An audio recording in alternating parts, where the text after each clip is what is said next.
Hi dear students, myself Purushottam Sharma and I welcome you to the YouTube channel of Shrimati Mauhari Devi Taparia girls college. और आज अपन discuss करने वाले हैं, हमने previous class के अंदर सर्किट एनालिसिस जो हम पढ़ रहे थे कि circuit analysis with the help of Kirchhoff's law, इसका अपना सेकंड पार्ट आज हम डिस्कस करने वाले हैं। तो इसके पहले हमने किरचॉफ के नियमों के बारे में पढ़ा था। इसका फर्स्ट पार्ट हमने पढ़ा था जिसके अंदर हमने संधि पर धाराओं के वोल्टेज के विश्लेषण को पढ़ा था। आज अपन क्या पढ़ने वाले हैं, अपना सेकंड पॉइंट, जैसा कि मैंने आपको बताया था, मेश और लूप एनालिसिस, यानी कि पाश या फिर आपका लूप का विश्लेषण।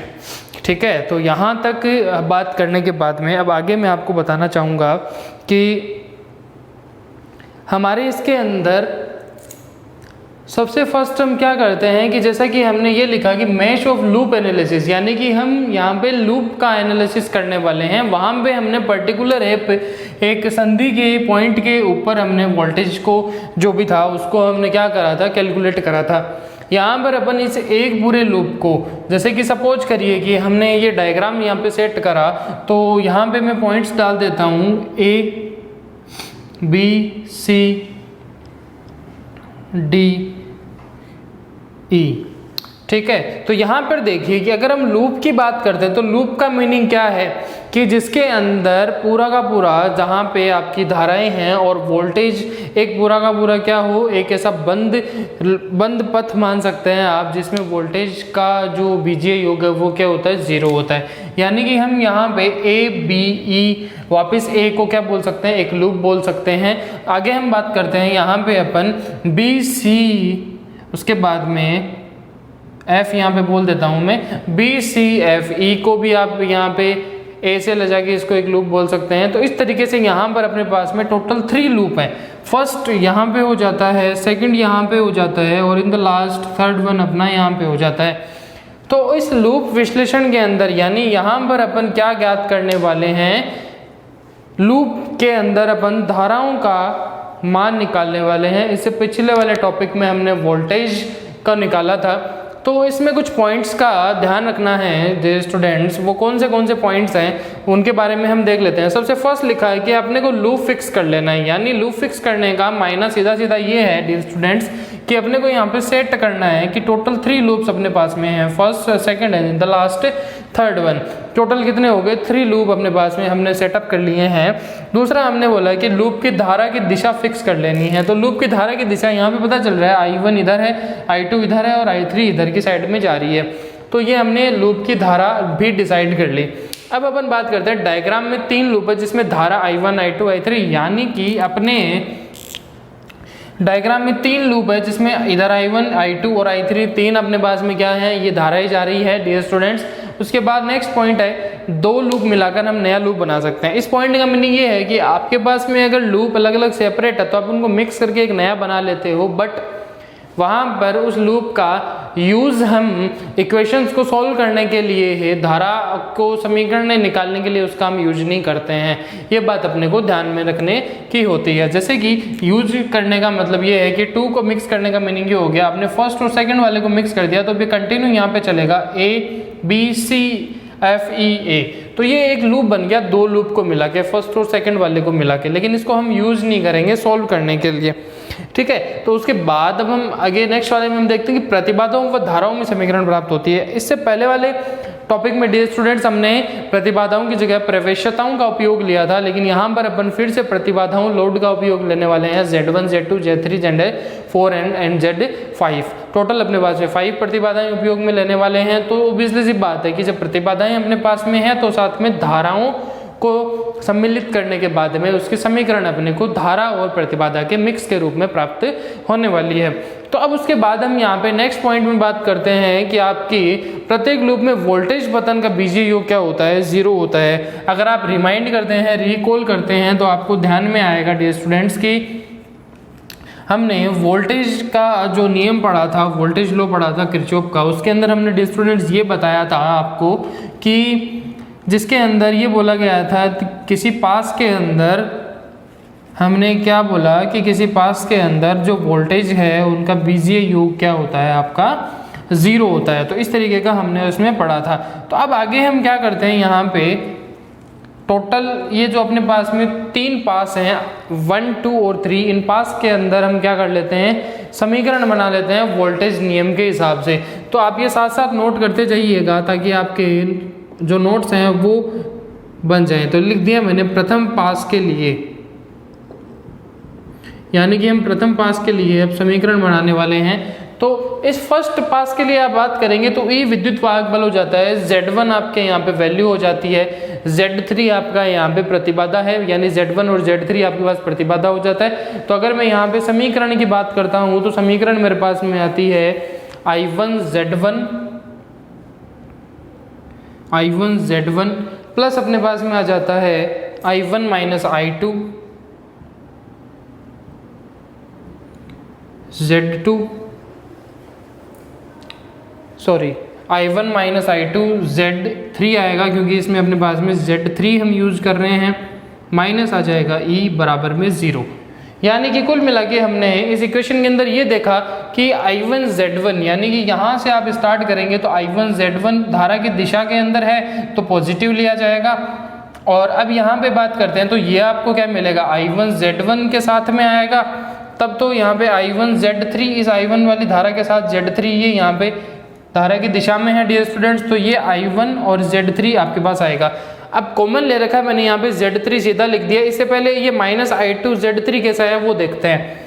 I2 Z3 यानी धारा I2 इधर बह रही है, इस B पॉइंट की आप बात करते हैं तो धारा इधर भी आएगी, लेकिन Z3 है वो धारा की I2 जो धारा है उसकी दिशा से विपरीत दिशा में है। और वोल्टेज पतन के अंदर हमने बात करा कि अगर विपरीत दिशा में होता है धारा के तो वहाँ पे अपन नेगेटिव लेते हैं, ये हम ऑलरेडी पीछे के टॉपिक्स में डिस्कस कर चुके हैं। तो यहाँ पे माइनस I2 Z3 आ गया। माइनस E क्यों लिया, क्योंकि माइनस से प्लस चल रहे हैं और धारा की दिशा के विपरीत है, तो ऑब्वियसली सी बात है कि यहाँ पे हम इसको क्या लेने वाले हैं, माइनस लेने वाले हैं। तो यहाँ तक आगे पहुँचने के बाद अब हम क्या करते हैं, यहाँ पे इस I1 और I1 वाले पॉइंट को साथ में लिख देते हैं, यानी कि हम यहाँ पे लिख सकते हैं Z1 minus Z1 I1 Z1 है, I1 Z3 आ जाएगा, तो साथ में क्या आ जाएगा Z1 प्लस Z3, कॉमन आ गया आपका I1, माइनस आ जाएगा I2 Z3।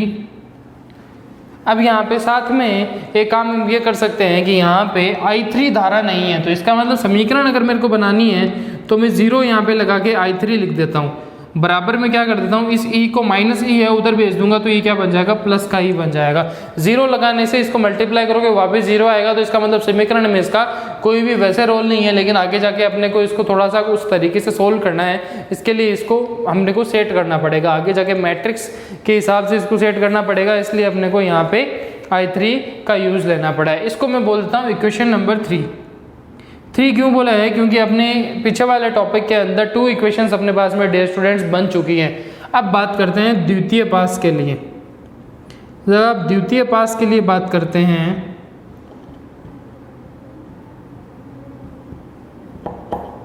सेकंड पास की बात करोगे तो Z3 Z2 Z4 तीनों काउंट होंगे, I2 I1 और I5 I3 आपकी जो धारा है वो भी उसमें काउंट होने वाली है।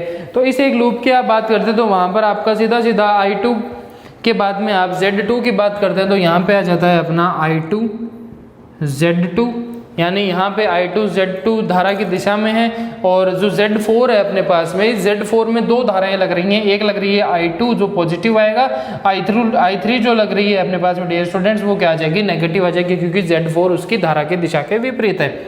तो ऑब्वियसली सी बात है, मैं यहाँ पे I2 को Z4 को कॉमन ले लेता हूँ, तो मैं यहाँ पे क्या लिख सकता हूँ, I2 माइनस I3 कर देता हूँ, और कॉमन में क्या आ जाएगा, Z4 यहाँ पे कॉमन है अपने पास में।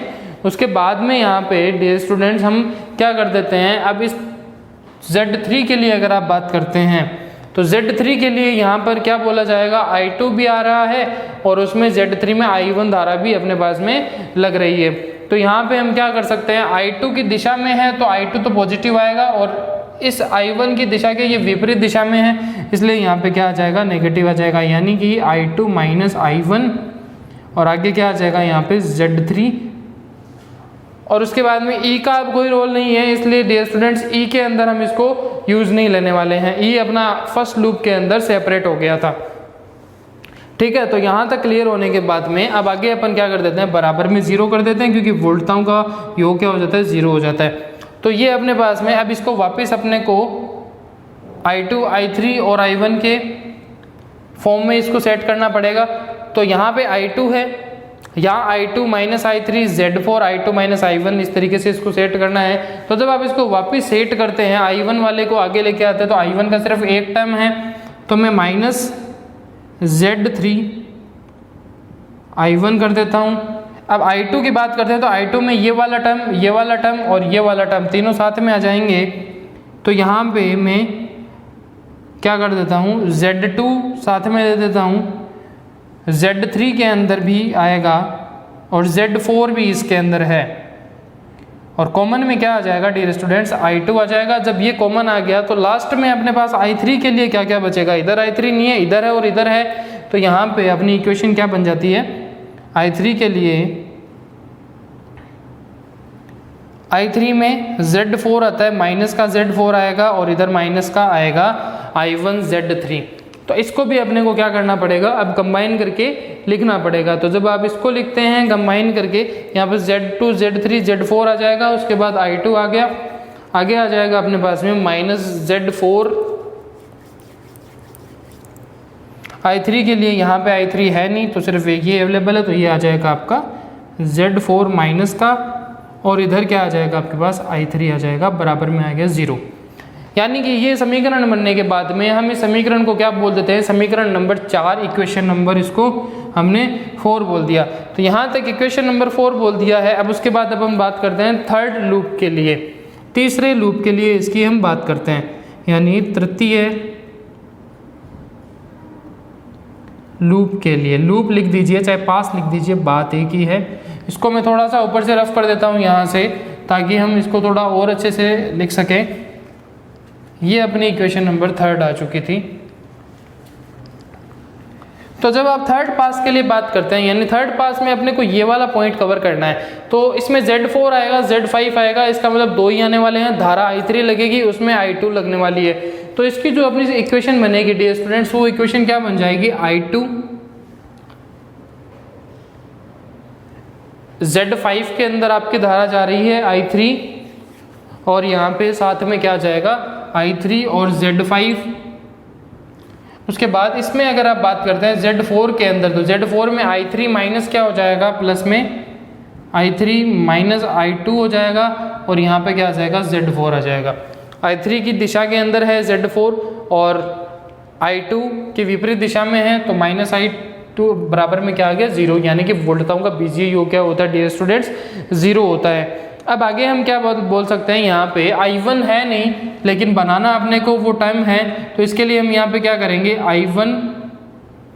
I1 को रख देते हैं, इसके साथ की जो वैल्यू है वो हम 0 ले लेते हैं, ताकि हमें आगे मैट्रिक्स बनाने में आसानी हो सके। और I2 का टर्म यहाँ पे कौन सा है, ये वाला है, तो I2 के लिए प्लस क्या कर देता हूँ मैं, Z4 माइनस का, यहाँ आ जाएगा I2। तो यहाँ तक क्लियर होने के बाद हम थोड़ा सा और आगे चलते हैं। अगर अपन और आगे चलते हैं डियर स्टूडेंट्स, तो यहाँ पे अपने पास में बचेगा लास्ट में I3 के लिए यहाँ पे I3 Z5 है, I3 Z4 है। तो मैं क्या करता हूँ, यहाँ पे कॉमन ले लेता हूँ, I3 को रह जाएगा अपने पास में Z4 प्लस Z5, इसको बराबर 0 करके इक्वेशन नंबर क्या बोल देता हूँ, 5। तो अपने पास क्या बन गया, 0 I1 बन गया, प्लस में आपका बन गया माइनस का Z4 I2, और प्लस में आपका Z4 प्लस Z5 और I3 बराबर 0 बन गया। इसको बोलते हैं इक्वेशन नंबर 5। अब ये नोट डाउन कर लीजिए, इक्वेशन नंबर 3, 4, 5 अपने पास में आ चुकी हैं। तो अब इनका उपयोग करते हुए थोड़ा सा और आगे अपने को इसको चलना पड़ेगा। तो अब प्रतिबाधा और जो अपनी धारा है उसको मिला के अपन क्या कर सकते हैं, एक मैट्रिक्स बना सकते हैं। क्योंकि जब 3 इक्वेशन आ गई हैं तो इनको मैट्रिक्स से जब सोल्व करेंगे तो ये अच्छे तरीके से सोल्व हो सकेंगी। ठीक है, तो अब इसको थोड़ा सा कुछ तरीके से सेट कर लेते हैं। तो अब यहाँ पे इसको हम क्या लिख सकते हैं कि थोड़ा सा इम्पोर्टेंट टॉपिक है तो इसको समझना ज़रूरी है, तो इसको समझिएगा अच्छे से। लिख देता हूँ मैं कि मैट्रिक्स बनाने पर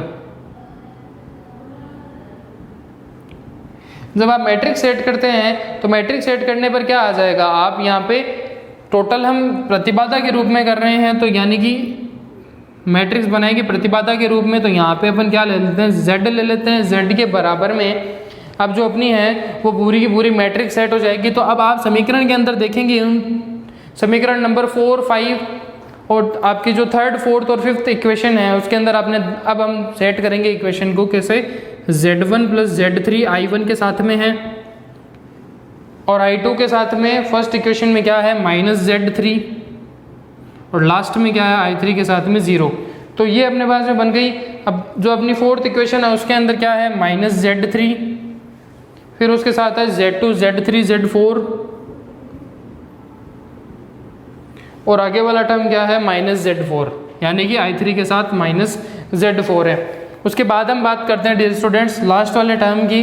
तो लास्ट रो अपने पास में आ जाएगी 0 और I2 का टर्म इसके अंदर क्या है माइनस का Z4 है, तो माइनस का Z4 आ गया। उसके बाद में इन द लास्ट आ जाएगा अपना Z4 + Z5। तो इसको हम क्या बना देते हैं, मैट्रिक्स बना देते हैं। ये अपनी मैट्रिक्स इसके अंदर सेट हो गई।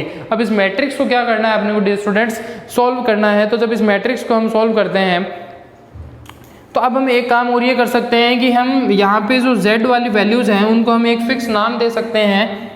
तो यहाँ पे Z1 इसको मैं क्या नाम दे देता हूँ, Z11, इसको मैंने बोल दिया Z12, इसको मैंने बोल दिया Z13, इसको मैं बोल देता हूँ Z21, सेकेंड रो है इसलिए इसको Z22 और इन द लास्ट आ जाएगा Z23। यहाँ पे आ जाएगा Z31, Z32 और इन द लास्ट आ जाएगा Z33। ठीक है, तो यहाँ तक ये अपनी मैट्रिक्स बन गई। अब उसके बाद में हम क्या करते हैं, इस टॉपिक को थोड़ा सा और आगे लेके चलते हैं कि हम वहाँ पे इसको मैं रफ कर देता हूँ। आई होप आपने इसको राइट डाउन कर लिया होगा। तो अब यहाँ पे इस इक्वेशन का यूज़ लेते हुए हम क्या बोल सकते हैं कि जो आपका Z11 है, यहाँ पे Z11 और Z22 और Z33 इनकी जो वैल्यू है वो क्या है, ये जो Z11 है ये तो हो जाता है फर्स्ट लूप इम्पिडेंस। ठीक है, ये Z22 हो जाता है आपका सेकंड लूप इम्पिडेंस और जो Z आपका 33 है डियर स्टूडेंट्स वो क्या बन जाता है, थर्ड लूप का इम्पिडेंस। यानी कि इस फर्स्ट लूप का, सेकंड लूप का और थर्ड लूप का ये जो इम्पिडेंस है वो Z11, Z22 और Z33 वाली वैल्यू हो जाएगी। ठीक है, तो अब बच गया कौन सा Z12, Z13, Z21 और Z23, Z31 और Z32। अब इनका क्या है, इनकी जब आप बात करते हैं तो आप जब उनकी वैल्यूज़ देखते हैं वहाँ पर, तो उनकी वैल्यूज़ के अंदर आप ये देखेंगे कि जो वैल्यू Z21 की है वही वैल्यू किसकी है, Z12 की है। जो वैल्यू आपके Z21 की है वही वैल्यू किसकी हो जाएगी, Z12 की हो जाएगी। और जो वैल्यू आपको 31 की है वही वैल्यू किसकी हो जाएगी डियर स्टूडेंट्स, Z13 की हो जाएगी। और जो वैल्यू आपके Z23 की है वो वैल्यू किसकी हो जाएगी, आपके Z32 की हो जाएगी। तो जब आप इनकी बात करते हैं Z12, 1, 3 और इन सब की, तो ये वैल्यूज किसके बराबर हैं आपके, ये जो 1, 2 है, 2, 1 है, ये किसके बीच का है, फर्स्ट और सेकंड के बीच, इनके बीच में फर्स्ट एंड सेकंड के बीच का इम्पिडेंस है। ठीक है, ये जो 31 और 13 है ये किसके बीच का हो जाएगा, फर्स्ट और थर्ड के बीच का इम्पिडेंस हो जाएगा। ठीक है, यानी प्रतिबाधा हो जाएगी हिंदी में लिखेंगे तो। और Z21, 23 और 32 ये किसका हो जाएगा, आपके थर्ड एंड सेकंड के बीच का इम्पिडेंस हो जाएगा। ठीक है, तो ये फर्स्ट थर्ड, ये थर्ड सेकंड, तो इस तरीके से ये इसका क्या बन जाएगा, इम्पिडेंस बन जाएगा। अब इसकी आगे बात करते हैं थोड़ा सा। तो अब आप क्या करते हैं, डायग्राम से हम इसको थोड़ा सा एक चीज़ अब इसमें चेक करने वाले हैं कि इसको मैं रफ कर देता हूँ फिर से।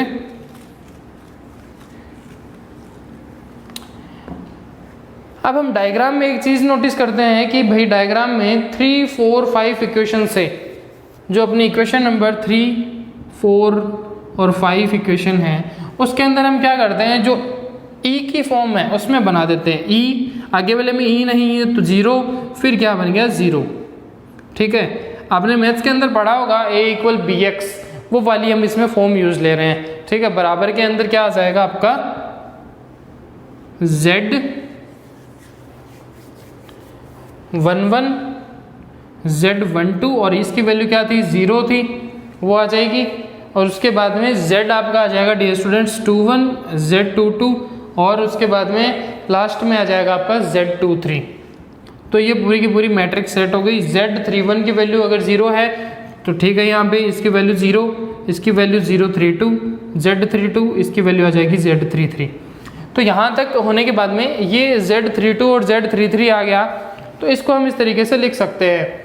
अब I1, I2, I3 तो A इक्वल BX के बराबर में जब हम इसको लिखते हैं तो ये A मान लीजिए, आप इसको B मान लीजिए, इसको X मान लीजिए, तो इस तरीके से A बराबर BX यहाँ पे सेट हो गया।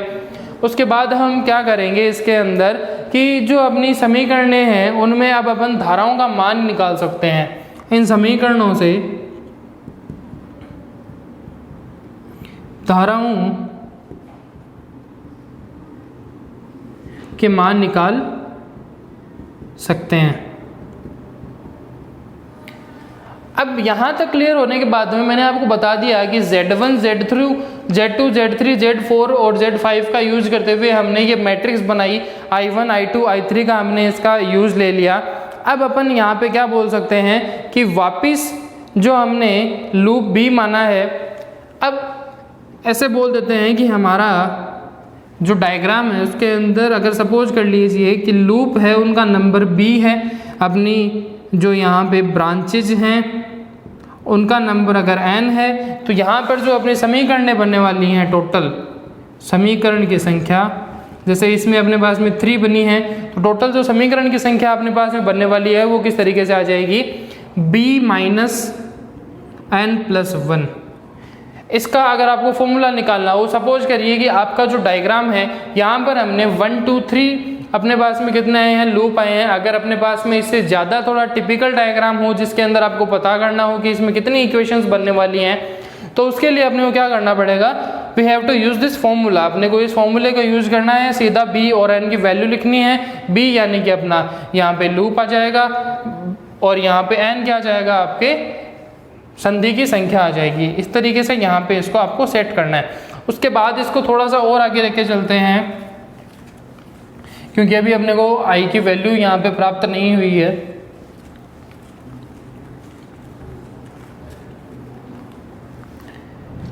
तो आगे जब आप इसकी बात करते हैं तो अब अपन यहाँ पे क्या करते हैं कि इसको लिख देते हैं डेल z बराबर में आपका आ जाएगा Z11, Z12, Z13, Z21, Z22 और Z23, Z31, Z32 और लास्ट में Z33। तो यहाँ तक ये हमने जो मैट्रिक्स बनाई थी उसके अंदर इसका यूज ले लिया। अब हम यहाँ पे क्या लिख देते हैं, वापस जो अपनी इनकी वैल्यूज थी वो हम यहाँ पे राइट डाउन करेंगे Z1 प्लस Z3। आप इक्वेशन नंबर 3, 4 एंड 5 के अंदर देखेंगे हमने Z1 प्लस Z3 उन इक्वेशन से इसकी वैल्यू हमने प्राप्त करी थी। अब उसके बाद जो अपनी Z12 है उसकी वैल्यू है Z3 माइनस का इन द लास्ट ये हो जाता है अपना 0। उसके बाद आगे इसको लिखते हैं यहाँ पे इसकी Z21 की वैल्यू आप इक्वेशंस में देखेंगे तो आपको माइनस Z3 मिलेगी। मैंने यहाँ पे इक्वेशंस रफ कर दी हैं तो मुझे ये यहाँ से नोट डाउन करना पड़ेगा। यहाँ पे फिर अपना आ जाएगा Z2 plus Z3 plus Z4 आया था और लास्ट में अपनी जो वैल्यू है ये आ गई माइनस की Z4। ठीक है, उसके बाद in the last Z31, Z32 और Z33 की, तो Z31 की वैल्यू अपने पास में 0 है। उसके बाद ये वैल्यू है अपने पास माइनस की Z4 और Z33 की वैल्यू कितनी है अपने पास में माइनस Z4 प्लस Z5। तो मैट्रिक्स की एक बार हमने वापस वैल्यू रखी। अब हम यहाँ पे क्या करने वाले हैं, जो हमने यहाँ पे E यूज में लिया था, इस E की जो E00 हमने जो समीकरण बनाई थी A बराबर BX के रूप में इसको सेट करा था, तो वहाँ पे E00 लिया था। अब वो क्या करना है, जस्ट सिंपल सा है, इसमें से किसी एक इक्वेशन के अंदर आपको क्या करना है, एक कॉलम के अंदर आपको E बराबर क्या सेट करना है, यहाँ पे E00 उस फर्स्ट कॉलम के अंदर आपको इक्वेशन सेट करनी है। तो या तो आप एक काम कर सकते हैं, हम इस इक्वेशन को पहले सॉल्व कर सकते हैं कि जो ये हमारी इक्वेशन आई है नॉर्मल मैट्रिक्स को जैसे हम सोल्व करते हैं तो हम क्या करते हैं, Z1 प्लस Z2 Z3 इसको ले लेंगे, उसके बाद इनको क्रॉस मल्टीप्लाई करवा देंगे, फिर आप माइनस Z3 का यूज लेंगे, फिर और जो बची हुई है उनको आप सोल्व कर देंगे, इसके बाद लास्ट में इसको सोल्व कर देंगे। तो मैं इसको रफ कर देता हूँ। इससे जो इक्वेशन बनेगी अपने पास में, मैट्रिक्स को सोल्व करना आपने 11th एंड 12th क्लास में पढ़ रखा है अच्छे से, तो मैं यहाँ पे इसको लिख देता हूँ। ये अपने पास सॉल्यूशन आएगा Z1 प्लस Z3, उसके बाद अपने पास में आ जाएगा Z2 Z3 प्लस Z4, उसके बाद आएगा अपने पास में Z4 plus Z5 minus Z4, उसके बाद आ जाएगा Z3। आपको ये पूरा का पूरा अच्छे से सोल्व करना है इक्वेशंस को। Z3 रखेंगे तो माइनस का Z3, फिर आएगा Z4 प्लस Z5 और लास्ट में आ जाएगा अपने पास में 0। तो जो आपके पास मैट्रिक्स थी इससे पहले वाले पॉइंट के अंदर, उनको आपको क्या करना है, सॉल्व करना है। तो आपके पास में मैट्रिक्स को जिस तरीके से हम सॉल्व करते हैं अपने को ये वाली इक्वेशन यहाँ पे मिल जाएगी। बराबर में भी मैं इसके 0 पुट कर देता हूँ, ठीक है। तो बराबर में हमने इसके 0 पुट कर दिया। अब इसके बाद जब इसको थोड़ा सा और सॉल्व करते हैं इक्वेशन को, तो अपने को इक्वेशन मिलती है Z4 प्लस Z5, ये इसकी नेक्स्ट इक्वेशन है Z4 प्लस Z5, ये वाला Z4 प्लस Z5। फिर आगे इसको और अच्छा से सेपरेट कर देते हैं तो आ जाता है अपने पास में Z1 Z2 प्लस आ जाता है Z1 Z3 plus Z1 plus Z3, आगे आ जाएगा Z4 Z5। तो ये अपने को क्या मिल गया, Z1 प्लस Z3 यहाँ पे, और फिर आगे आपको मिल जाएगा Z4 प्लस Z5। बराबर में कर दो इसके 0। मैं तो यहाँ पे बार बार इसको रफ करते हुए चल रहा हूँ, आपको कंटिन्यूसली इस इक्वेशन को सोल्व करना है, क्योंकि हमने स्टार्टिंग में 3 इक्वेशंस बनाई थी, 3rd 4th एंड 5th। उसका हमने मैट्रिक्स में कन्वर्ट करा, मैट्रिक्स को हमने क्या करा, आगे जाके इसको सॉल्व करा, तो अभी हम यहाँ तक पहुँचे हैं। अब आगे एक कंडीशन इसमें अपने को डालनी पड़ेगी। वो कंडीशन क्या डालनी पड़ेगी वो देखिए आप।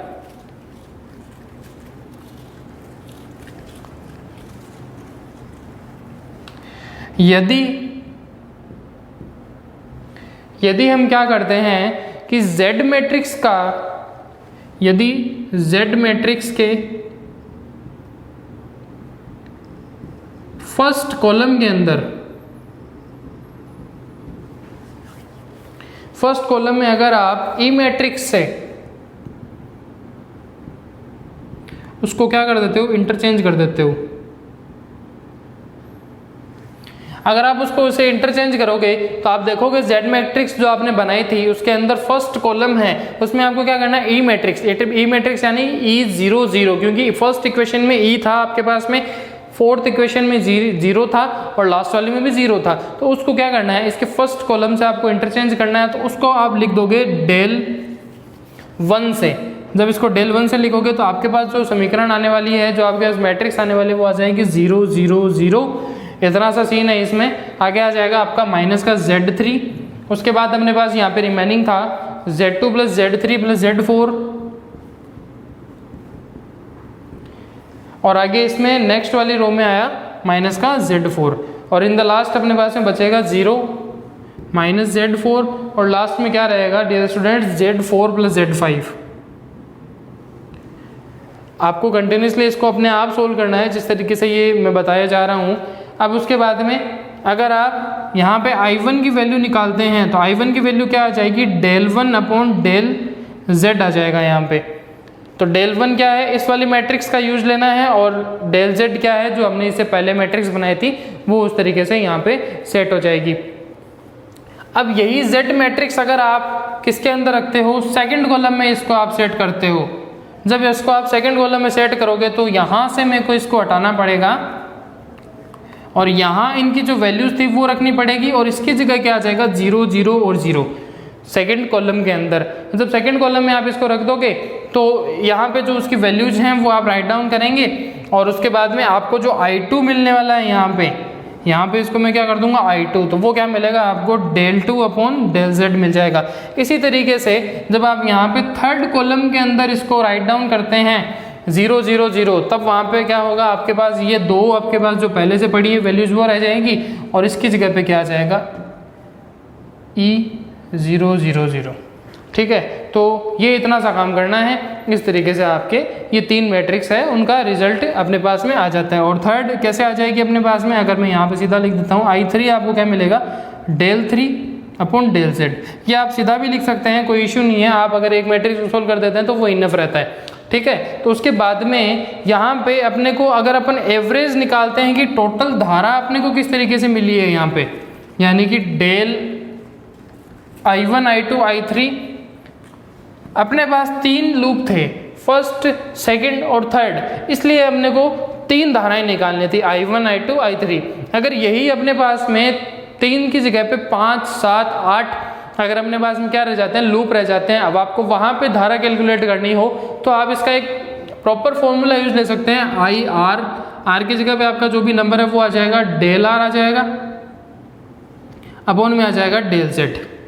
del z अपनी जो इक्वेशन थी वो आ जाएगी, del r में हमने जो अभी लास्ट में जो मैट्रिक्स बनाई थी वो आ जाएगी E 0 0 करके, और लास्ट में आपको धारा क्या मिलेगी IR बराबर del r upon del z। अपना टॉपिक चल रहा था circuit analysis with the help of Kirchhoff law.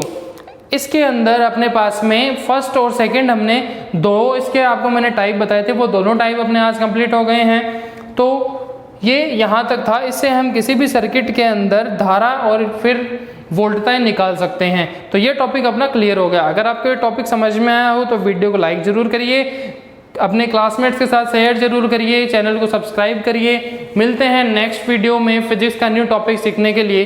तब तक के लिए आप सीखते रहिए, पढ़ते रहिए और इसके नोट जरूर बनाते रहिए। Thank you very much.